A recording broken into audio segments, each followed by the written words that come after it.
শুভ সকাল বন্ধুরা। আজকে দেখতে পাচ্ছেন এটা কি পাতার বড়া বলেন তো? আজকে কি হবে? এটা কি শাক? আমি আজকে করতে চলেছি এই শাকটার বড়া। এর নাম জানি না, তোমরা জানলে কমেন্ট করো কমেন্ট বক্সে। এই যে আপনারা দেখতে পাচ্ছেন আমি এই শাকটা বাচ্ছি, এটার নাম হচ্ছে গিমা শাক। আর গিমা শাকের বড়া হবে আজকে বাড়িতে। মেয়েরা তো খায়ই না, ছোবেও না, কিন্তু আমি খেয়ে নেবো। এই যে এতগুলো বেছেছি, আরও বাচ্ছি, মানে সব বেছে ধুয়ে ভালো করে সুন্দর করে পরিষ্কার করে আজকে হবে গিমা শাকের বড়া। আপনারা প্রথম থেকে শেষ অবধি ভিডিওটা দেখতে থাকেন, লাইক কমেন্ট শেয়ার। এই 3টে বেগুন গাছে হয়েছে, এটা এখন ভাতে সেদ্ধ দেবো।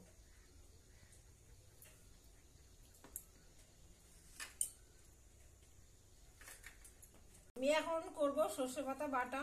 সর্ষে পাতা বাটাটা মেয়েরা ভালো খায় তো, তাই পাতাটা তো দেখে নিতে হয় পোকামাকড় আছে কি না। 2 কোয়া রসুন নেব, 3টে কাঁচা লঙ্কা নেব, আর পাতাগুলো বাটবো, আর ওর সাথে দেবো একটু কালো জিরে। প্রথমে গরম কড়াইতে সরষে তেল দিয়ে তাতে কালো জিরে ফোড়ন দিয়ে রসুন কোয়া দুটো দিয়ে স্বাদমতো কাঁচা লঙ্কা দিয়ে সর্ষে পাতাগুলো কুচানো পাতাগুলো দিয়ে ভালো করে একটুখানি কষিয়ে নিতে হবে। 2 থেকে 3 মিনিট কষানোর পরেই পাতা থেকে জল ছেড়ে দেবে। তারপরে জলটা টানিয়ে শিলে এরকমভাবে বেটে নিতে হবে। পাতাটা সুন্দর করে বাটতে হবে যাতে মিহি হয়ে যায় একেবারে, আর তারপরে সেটা খেতে অনেকটা টেস্টি লাগবে। বাটিতে তোলার পরে হাঁড়ির মধ্যে দিয়ে দেবো, গরম ভাতের মধ্যে। গরম ভাতের মধ্যে দিলে কি হয়, গরম ভাবটা আসবে, সেটা বেশ ধোয়া ধোয়া ওঠা গরম ভাতে খেতে সেই লাগবে। হ্যাঁ, গরম ভাতের সাথে পাতা বাটাটা দিয়ে এখন খেতে হবে, জাস্ট অসাধারণ লাগবে। এদিকে মা 3টে থালায় ভাত বেড়ে দিয়েছে। দেখো, আমরা 3 বোর আজ অনেক দিন পর একসঙ্গে বসে ভাত খাবো। আর দেখতে পাচ্ছ আমি আর ছোটো বোন তো বসে পড়েছি, মেজো বোন একটু পরে বসবে, তার কারণ ও একটু কাজ করছিল। আর আমার চেহারা দেখে তো তোমরা বুঝতেই পারছো আমি অনেকটা অসুস্থ ছিলাম, এখন তাও একটু ভালো আছি। আর মেজো বোন ওদিকে ডিম ছাড়াচ্ছিল, ডিম সিদ্ধ খাচ্ছি। প্রত্যেক দিন সকাল একটা করে ডিম সিদ্ধ খেতে বলেছে ডাক্তার, তাই সেগুলোই রেডি করছিল মেজো বোন ওদিকে। আমি এসেছিলাম অনেক দিন এই বাড়িতে, প্রায় 5 দিন হয়ে গেছে। মেজো বোনের পরীক্ষা ছিল বলে আমি এই বাড়িতে আসিনি, দিদার বাড়িতে ছিলাম।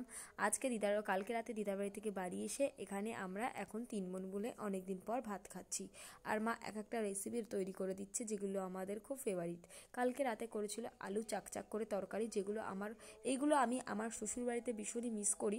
আর আমি তো তেমন রান্না করতে পারি না, তাই আমি একটু চেষ্টা করি, কিন্তু সেরকম পারি না বলে এখানে এসে খাই। আর এখানে এসে নতুন নতুন খাবারগুলো যখন পাই না, আগের দিনগুলোর কথা খুব মনে পড়ে, যে আগে কি দিন ছিল, কি মিস করি আমি।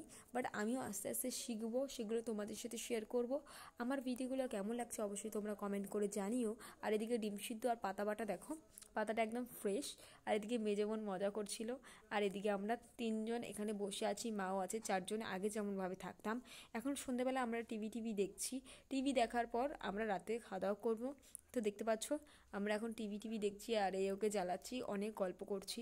তো ভিডিওটা কেমন লাগছে অবশ্যই কমেন্ট করে জানিও। টাটা, দেখা হবে নেক্সট পার্টে, আর বাকি ব্লগটা আসছে পরের পার্টে। Tata, by.